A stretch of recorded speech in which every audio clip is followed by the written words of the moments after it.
Kung Doyon was 67 years old and had never missed a sunrise in 40 years. He woke up at the same time every morning, made his tea, and sat on his wooden porch to watch the lights spread across his rice fields. It was a simple life. A good life.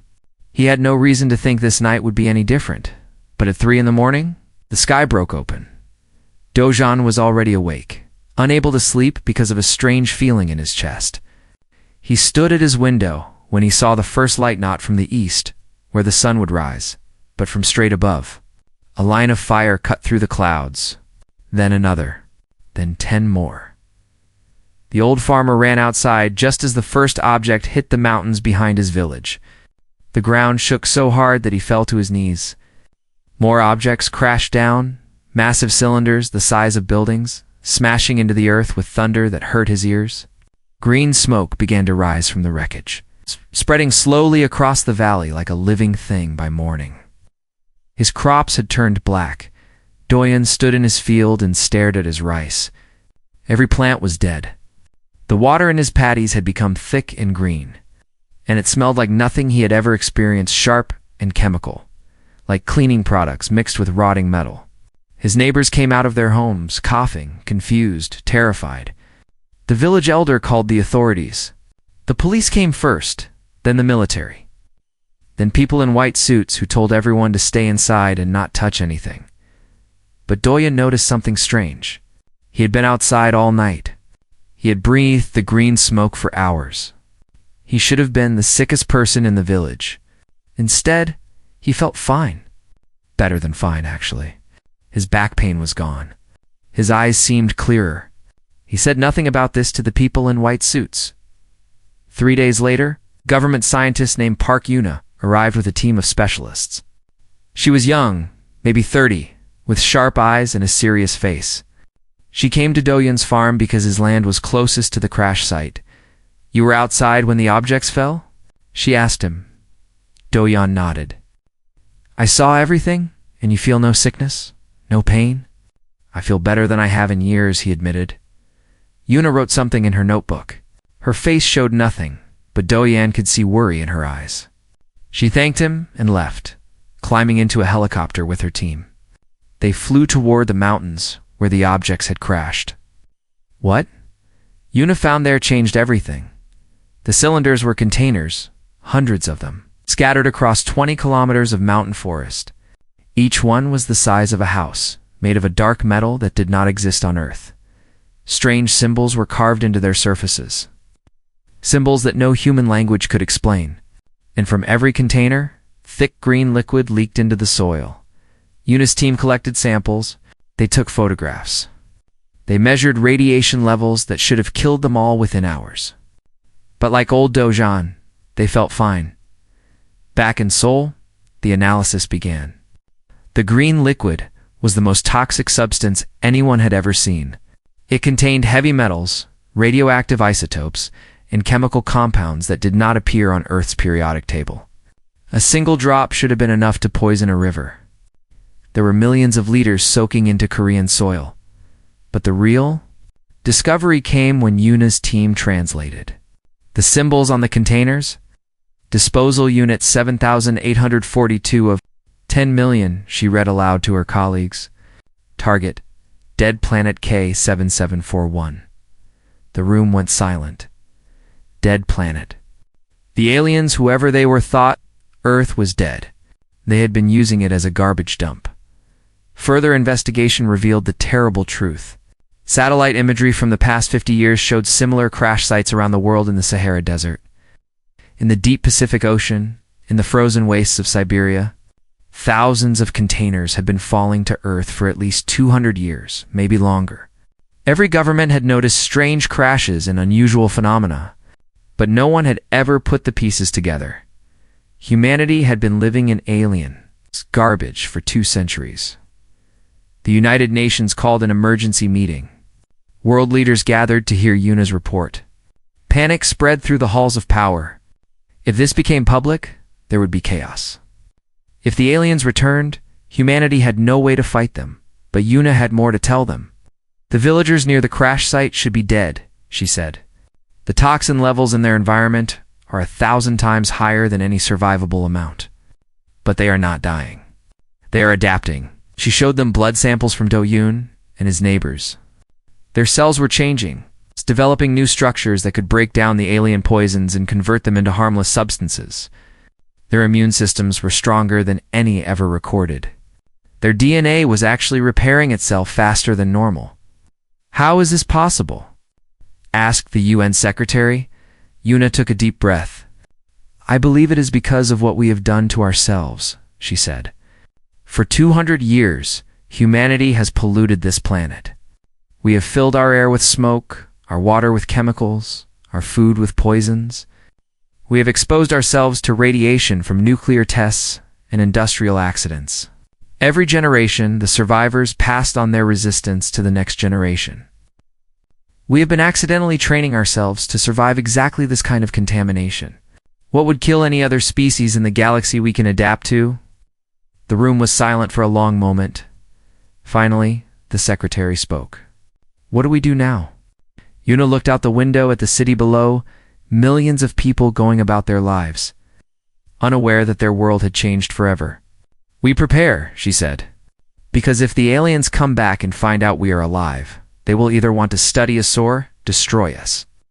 Somewhere in the mountains of Korea, old Dojan sat on his porch and watched the sunset. His crops were dead, his land was poisoned, and aliens existed. But he was alive. Against all odds, he was alive, and deep down, in a way he could not explain, he felt that this was only the beginning. 6 months had passed since the containers fell from the sky. The world had changed, but not in the way anyone expected. There was no panic in the streets. There were no riots. Governments had decided to keep the truth hidden while they studied the situation. Only a few thousand people knew that aliens existed, and that Earth was their garbage dump. Dr. Lee Juan worked in a secret laboratory beneath Seoul. She was a geneticist, one of the best in the world, and for the past 6 months, she had been studying the strangest thing she had ever seen: humans, could not be killed by poison. Her laboratory was filled with samples from the exposed villages. Blood, tissue, DNA, all of it showing impossible changes. The people who had breathed the alien toxins were not dying. They were evolving. Look at this, Juan said to her assistant, pointing at a microscope screen. The cell membrane has developed a new layer. It filters out heavy metals automatically. This man is 67 years old, and his cells are regenerating like a teenager. The assistant shook his head in disbelief. How is his body learning to do this? Giwan sat back in her chair and thought about her theory. She had been working on it for months, and she finally felt ready to share it with the world. Humans are survivors, she said slowly. For millions of years, we have adapted to everything. Ice ages, plagues, famines. We survived them all. But in the last 200 years, we did something no other species has done. We poisoned ourselves. She pulled up a chart on her computer. Industrial pollution, nuclear radiation, chemical contamination, microplastics in our blood, lead in our water, mercury in our fish. Every generation, we have exposed ourselves to toxins that should have killed us. In every generation, the survivors passed on their resistance to their children. She turned to face her assistant. We have been training our bodies to survive poison for 2 centuries. The alien toxins are stronger, yes, but they are not different. Our bodies already know how to fight this kind of threat. We just needed a push to unlock that ability. The military was very interested in Ji-won's research. Captain Cho Sun-ho arrived at the laboratory 1 week later. He was 35 years old, a decorated soldier with 15 years of service. He had volunteered for a dangerous mission to become the first human deliberately exposed to concentrated alien toxins. You understand the risks, Juan told him. We do not know what will happen. The villagers survived a natural exposure, but we are going to give you a much higher dose. You could die. You could suffer pain beyond imagination. You could become something that is no longer human. Sun-ho nodded calmly. I understand. Why are you doing this? Gyuan asked. Sun-ho looked at her with steady eyes. Because if the aliens come back, someone needs to be able to fight them. If this works, I can be that someone. And if it does not work, at least we will learn something. The experiment took place in a sealed chamber deep underground. The world's leaders watched through secure video feeds as Sun-Ho walked into a room filled with green gas, so thick he could barely see. The toxin levels were 100 times higher than what had killed every test animal within minutes. Hours passed. Sun-Ho sat in the chamber, breathing the poison, waiting to die, but death did not come. After 24 hours, his vital signs were stable. After 48 hours, they were stronger than before. After 72 hours, Captain Cho Sun-Ho walked out of the chamber. Under his own power, he was changed. His eyes glowed faintly green in the darkness. He could see in spectrums that normal humans could not: infrared, ultraviolet, and something else that scientists could not yet identify. His blood had turned dark, almost black, filled with new compounds that could neutralize any known poison. His muscles were denser. His reflexes were faster. His wounds healed in hours instead of weeks. He was still human. But he was something more. The news could not stay secret for long. Someone talked. Someone always talked. An unauthorized broadcast reached satellites around the world and beyond. For the first time, alien civilizations learned that the dead planet they had been using as a garbage dump was actually home to 12 billion intelligent beings. Beings who were not dying from the contamination. Beings who were getting stronger. The reaction was immediate, in a distant star system. The board of directors of the Helvar Consortium called an emergency meeting. The Helvar were a powerful civilization that controlled waste disposal for half the galaxy. They had been dumping toxic materials on Earth for 200 years, believing it was an empty rock. If the galaxy learned what they had done, poisoning a populated world, killing potentially millions of people, the Helvar would face lawsuits that would destroy their civilization. Their leaders would be arrested. Their assets would be seized. Their name would become a symbol of shame for thousands of years. The board members looked at each other around their circular table. "We cannot let this information spread," said the chairman. "We must eliminate the evidence." "You mean the planet?" asked another board member. "I mean everything on it." Back on Earth, Dr. Giwan stood beside Captain Sun-Ho as he looked at his reflection in a mirror. His green eyes glowed softly in the dim light. "How do you feel?" she asked. Sun-Ho turned to face her. "I feel like I was asleep my whole life," he said. "And now I am finally awake." He paused. "They are coming, are they not? The ones who did this to us?" Juwan nodded. "Our satellites have detected movement at the edge of the solar system. A fleet of ships. They will be here in 3 weeks. Sun-Ho smiled a cold, dangerous smile. "Then we have 3 weeks to build an army." Outside the laboratory, the sun set over Seoul.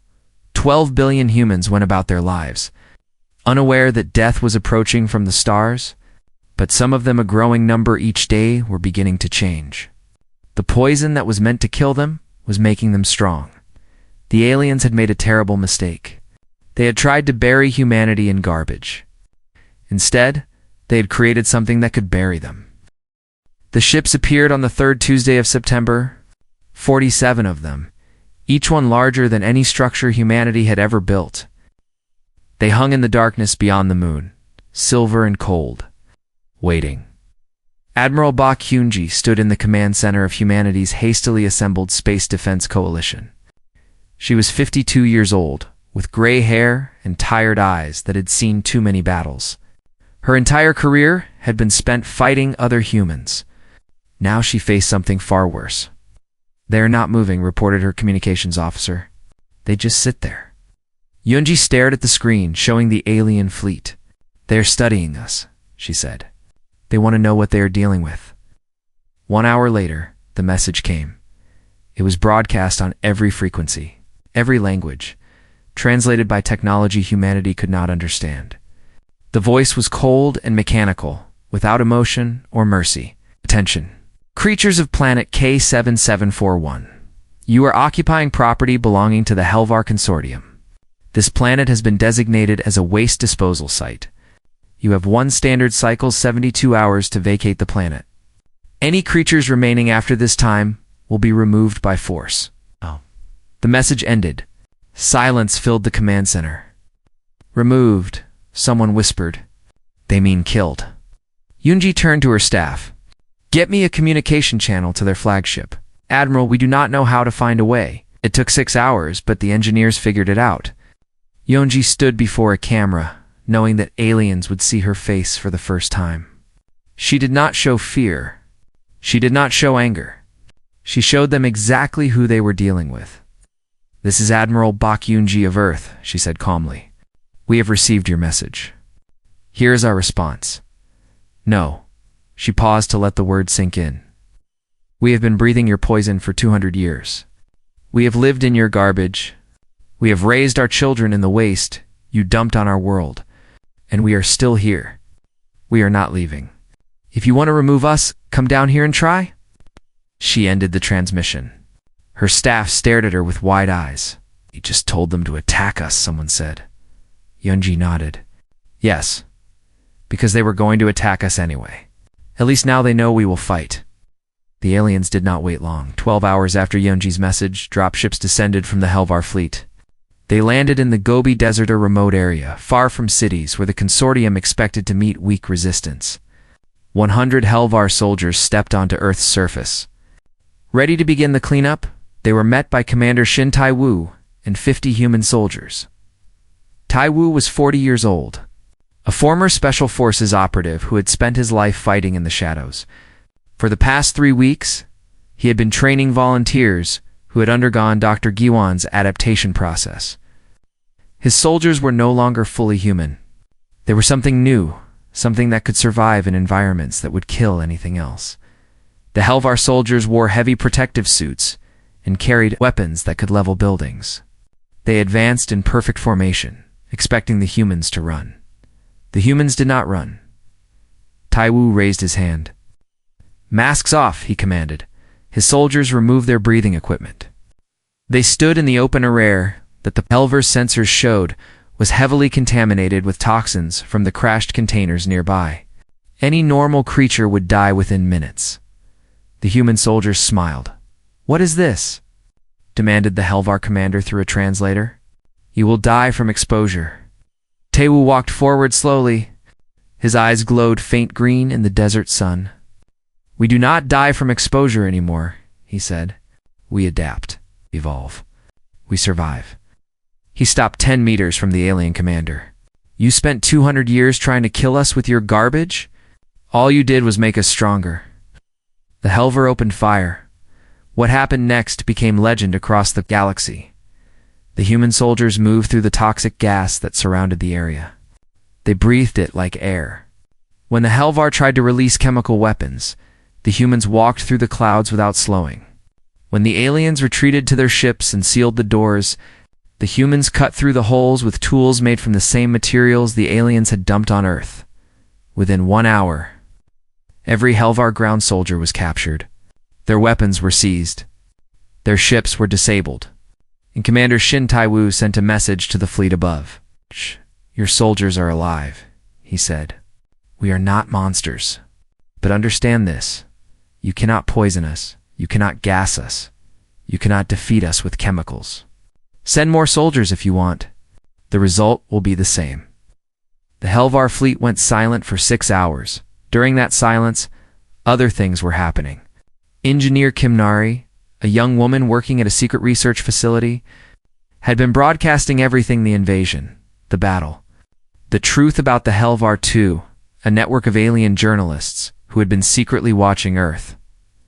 For months, these journalists had suspected that the Helvar were committing crimes. Now they had proof. The Helvar's actions violated dozens of galactic treaties. Dumping toxic waste on inhabited planets was a serious crime. Attempting to destroy the population to hide the evidence was even worse. Across the galaxy, other civilizations watched the feeds with horror and fascination. The humans were surviving. The humans were fighting. The humans were winning. But Admiral Yunji knew this was only the beginning. The Helvar had lost a small ground battle. They still had 47 warships, and humanity had almost nothing that could fight in space. They will not send more soldiers, she said to her staff. They will use their real weapons now. She was right. From the Helvar flagship, a massive device began to power up a planet-killing weapon designed to burn the surface of a world clean of all life. The Helvar had used it before on other troublesome planets. They called it the Purifier. Humanity had 72 hours before it fired in the command center. Yunji looked at the latest reports. Volunteers for the adaptation process numbered in the hundreds of thousands now. Scientists were working day and night to understand the alien technology. And somewhere, a plan was forming. They think we are insects, Yunji said quietly. They think we are vermin to be exterminated. She turned to face her command staff with fire in her eyes. Let us show them what insects can do when they swarm. The countdown had begun. 60 hours remained before the Helvar weapon would fire. 60 hours before every living thing on Earth would burn, deep beneath the mountains of Korea. Dr. Li Guan worked without sleep. Her laboratory had become the center of humanity's survival. Hundreds of volunteers lined up each day, ready to undergo the adaptation process that would transform them into something new. We are running out of time, Captain Cho Suno said, standing beside her. How many can we change before the weapon fires? Giwan checked her numbers. At our current rate, maybe 10,000. But it does not matter how many we adapt if we cannot reach those ships. Sunho nodded grimly. Humanity had no real space fleet. They had a few old shuttles, some modified military aircraft, and a handful of experimental vessels that had never been tested in combat. Against 47 alien warships, they had almost nothing, but humans had always been good at using what they had. In a secret hangar near the coast, Commander Shin Tai-woo inspected his strike force. 500 adapted soldiers, each one capable of surviving conditions that would kill any Helvar in seconds. They had trained in chambers filled with radiation, poison, gas, and temperatures that would melt normal flesh. They had learned to fight with captured alien weapons. And they had something the Helvar did not expect. They had hope. Listen carefully, Tai-woo told his soldiers. The Helvar think their ships are protected by chemical defenses. They flood their corridors with toxins when enemies board. They vent radioactive gas into damaged sections. They believe no creature can survive inside their vessels without protective equipment. He paused and smiled coldly. They have never met us. The plan was simple and insane. Adapted soldiers would board the alien ships through their waste disposal. Systems pipes that expelled the same toxic materials that had been dumped on Earth. No Helvar would ever guard those entrances because nothing could survive inside. Them, nothing except humans who had learned to breathe poison. But first, they needed time. The purifier weapon was powering up, and in 60 hours, it would fire. They needed that weapon disabled. Engineer Kim Nari had been working on that problem. Nari was 28 years old. It's quiet and brilliant. She had spent her entire career designing communication systems.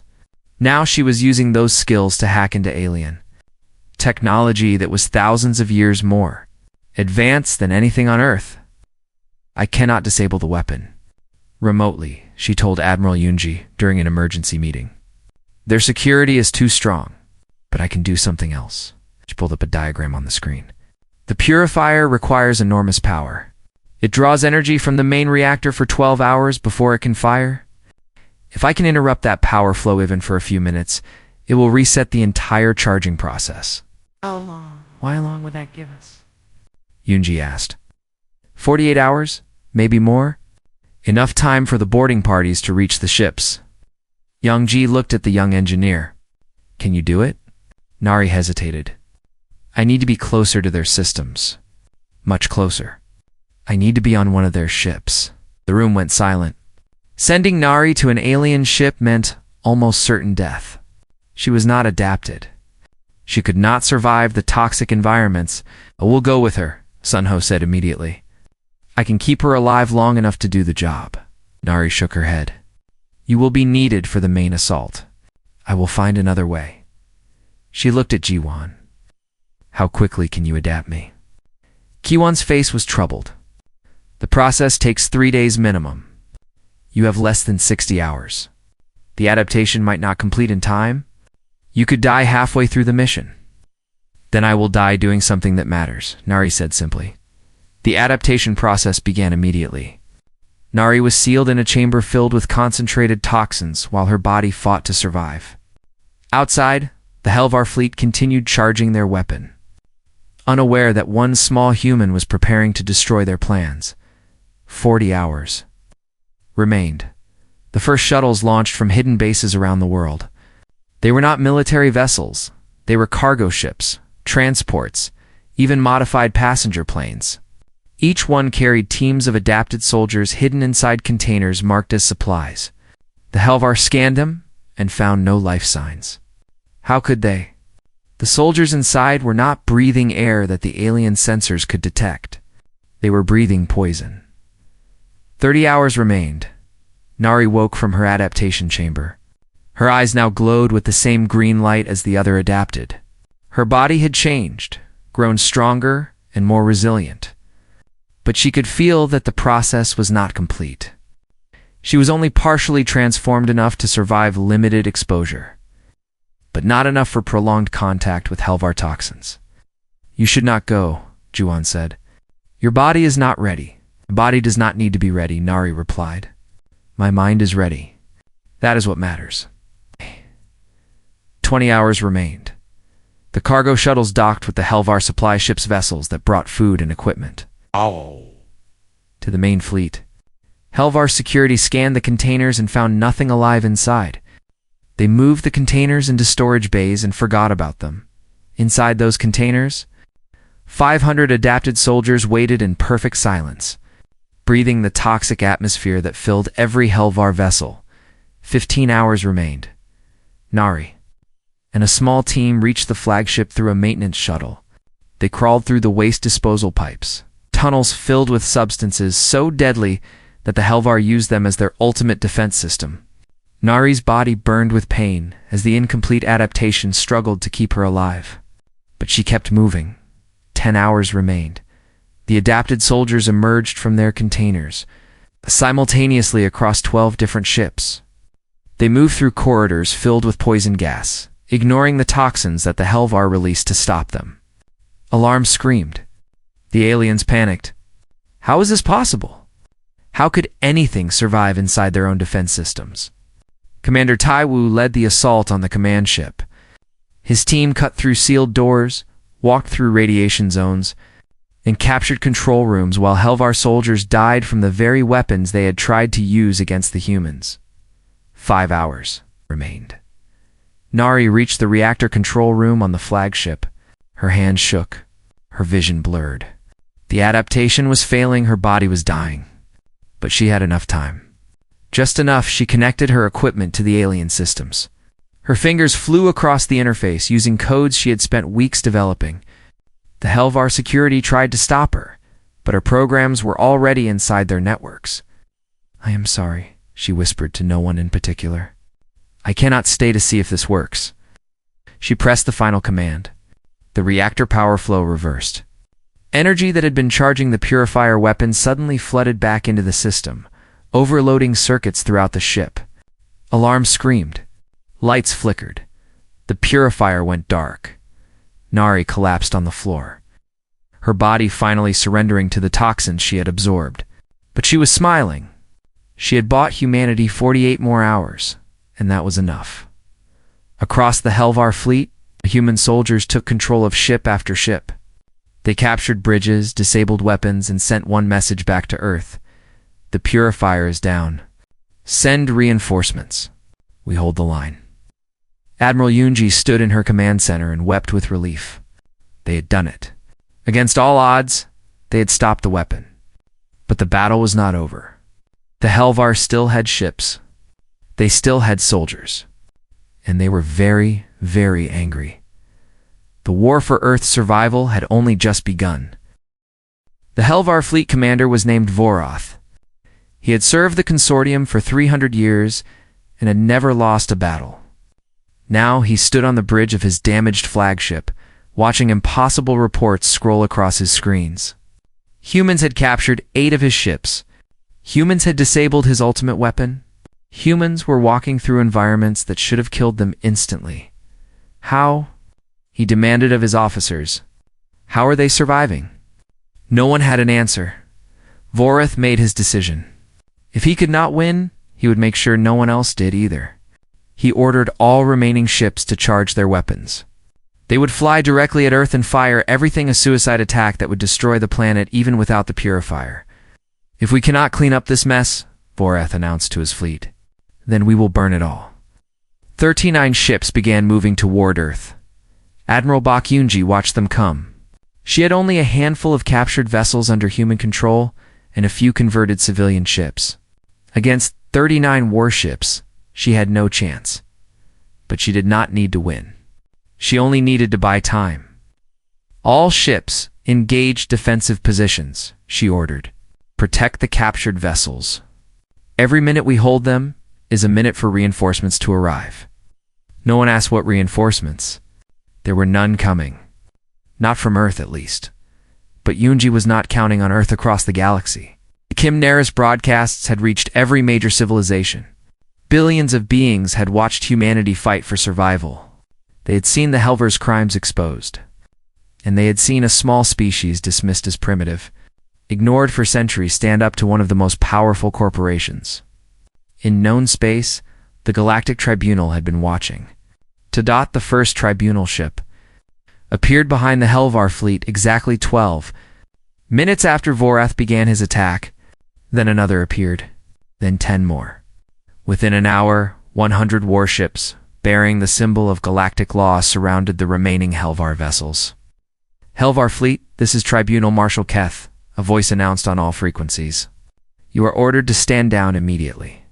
You are charged with illegal waste disposal on inhabited worlds, attempted genocide, and crimes against sentient life. Any vessel that does not surrender will be destroyed. Voreth looked at his screens. His fleet was trapped between human ships ahead and tribunal ships behind. He had no escape. For a long moment, he considered fighting anyway. Better to die in battle than face the shame of defeat and trial. But he looked at the images of human soldiers walking through toxic environments like it was nothing, and he realized something important. Even if he destroyed Earth today, humans would survive somewhere, and they would remember. They would find the Helvar wherever they hid. They would never stop. He ordered his fleet to surrender. But one ship did not obey.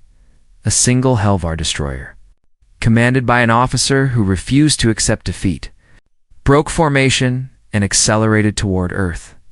Its weapons charged for one final strike, not enough to destroy the planet, but enough to kill millions. The human fleet moved to intercept, but they were too slow. The Tribunal's ships were too far away. The destroyer was going to reach its target. Then a voice came over the communication channel. Young.com, determined. This is O'Hagan of the assault team on Helvar Destroyer 7. We see what you are doing. We are not going to let you hurt our people. Hajan was 19 years old. He had volunteered for the adaptation process 3 weeks ago, barely old enough to serve. He was on the very ship that was now heading toward Earth. Inside the destroyer, Hajan and 15 other adapted soldiers fought their way toward the reactor core. The Helvar crew tried to stop them with every weapon they had. Gas, radiation, fire. Nothing worked. The humans kept coming. Hajan reached the reactor room first. He looked at the machinery that powered the ship machinery that would reach Earth in less than 10 minutes. He looked at the bombs his team carried, bombs that could destroy the reactor, but had a timer of only 30 seconds. Not enough time to escape. Hajan did not hesitate. He armed the bombs and placed them against the reactor core. Then he opened a channel to Admiral Yunji. Admiral, the ship will be destroyed in 30 seconds. Please tell my mother that I love her. And tell the aliens, he paused and smiled. Tell them that we are very hard to kill. The explosion lit up the space between Earth and the moon. The destroyer disappeared in a ball of fire. 15 humans died instantly. Heroes who gave their lives so that millions could live. The galaxy watched in silence. 6 months later, the Galactic Tribunal delivered its verdict. The Helvar Consortium was dissolved. Its leaders were imprisoned. Its assets were distributed to the civilizations it had harmed. And Earth small, poisoned. Stubborn Earth received full recognition as a sovereign member of galactic civilization. But something else happened too. Something no one expected. Other species began requesting human help. There were planets across the galaxy that had been damaged by industrial accidents, pollution, or HFY dumping. Planets so toxic that no known species could survive there. But humans could. Dr. Liguan led the first team to a poisoned world in a distant star system. The air was filled with chemicals that would kill any other creature. The water was thick with heavy metals. The soil was radioactive. To the adapted humans, it felt like home. They cleaned the planet in 3 years. They developed new methods for removing toxins from soil and water. They created plants and animals that could survive in contaminated environments, then taught the planet's original inhabitants how to use them. The humans had found their place in the galaxy, not as warriors, not as conquerors, but as survivors. As healers, as the species that could go anywhere, survive anything, and help others do the same. 1 year after the HFY defeat, Park Unatha, scientist who had first investigated the crashed containers, stood before the Galactic Tribunal as Earth's first ambassador. Behind her, representatives from 17 civilizations that the HFY had secretly poisoned rose to their feet. Species that had been written off as extinct. Worlds that had been left for dead. Una looked at the gathered aliens, some hostile, some curious, some amazed. "You used our world as a garbage dump because you thought we were dead," she said calmly. "You learned something important today," she smiled, a smile that showed both warmth and steel. "Humans are very hard to kill, and we have long memories." She paused, letting her words sink in. "But we do not want revenge. We want to help, because we know what it is like to be poisoned. We know what it is like to be forgotten. And we know what it is like to survive when everyone expects you to die." The tribunal chamber erupted in applause, not from fear, but from respect, on Earth, in a small village in Korea. Old farmer Kong Do-yan sat on his porch and watched the sunset.